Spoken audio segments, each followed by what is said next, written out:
walking through Gallery 154, it's pretty clear that there are a lot of really talented artists who make up the collection here, including a very talented young artist, Kate Lichtenstein, and that name's really familiar because we talked to your dad just a few minutes ago. Kate, tell us what kind of art you actually make. Well, I do jewelry of various sorts. Some is very elegant and some is very casual. It can pertain to many people. Many people could enjoy it. So how long have you been making jewelry? I would say about 7 years I've been doing this, and yeah. So how do you make this? Well, you start with hardware such as like the ear wires and the earring rods, and then you put the beads on in whatever order you want to, and you have not just beads, but there are some buttons in some of your earrings too. Tell me, how do you go collecting these someplace, or are they from sweaters that you used to own? Well, a lot of them come from different places. You can get them at any kind of hobby store, or we have a big bag of antique buttons from relatives and friends.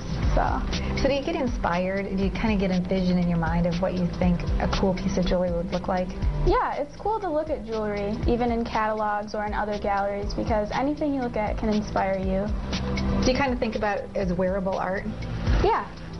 And you have also necklaces that you create too. Yeah, I do a lot of work with pearls. And tell us about these pendant necklaces. These pendants are very popular. They're peace signs and necklaces with messages such as hope or love. Inspirational? Yeah. Fantastic. And so it's pretty interesting here at Gallery 154. You can go from wearable art to art you can display in other ways. Let's go meet another artist.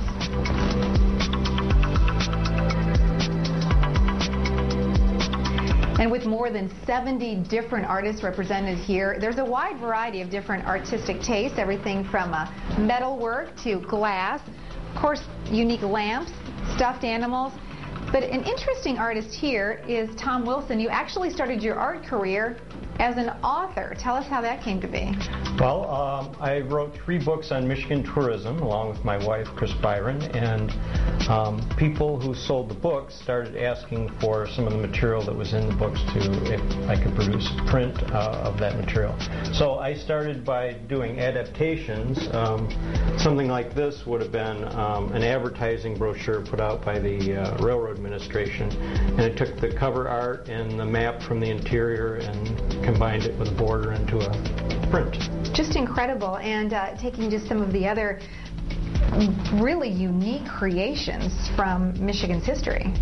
Yes, this was a cartoon map produced in 1935 by the West Michigan Tourist Association, featuring different items around the state. For instance, they have an Indian driving a car here, which is Pontiac. Chief Pontiac in the car. And they featured the cutover lands in the middle of the state as a tourist attraction. And you have other brochures that you've actually blown up and matted and framed. Yep, this one was a magazine promoting tourism in Michigan, Carefree Days of West Michigan. It was again a West Michigan Tourist Association brochure from the inaugural year of the bridge in 1958. Great. Just give you an idea that there really are different ideas about art and a great collection. You can find something for every taste here at Gallery 154 in East Grand Rapids. It's such a quaint area of town, too, that little East Town area. It's the perfect neighborhood. Yeah, there is the Kava House. You get a grab of coffee. There's great Indian food, across the street from there. So, very quaint. And really some neat, the handmade jewelry again. Yeah. Very cool, and what a great gift. And Gallery 154, they are open Christmas Eve until 5 p.m. So, the last-minute shopper, Definitely a place that you could check out on your options. Yeah.